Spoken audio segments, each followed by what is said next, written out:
Phòng sơn xeo phòng đạn xeo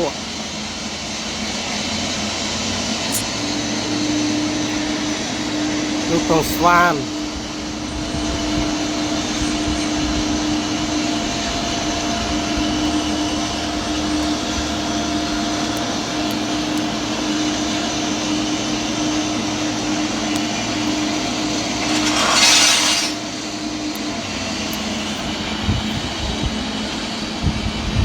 khuôn Phnom Banh vô mò Phnom Oa này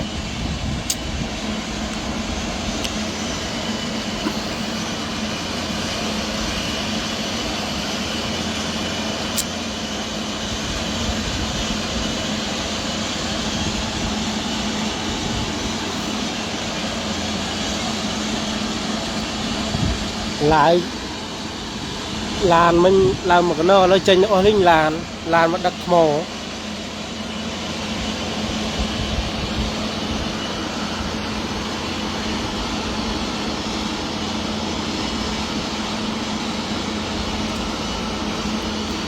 cái pu đã hạt rán đến pu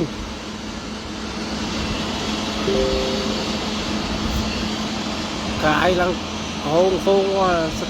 mò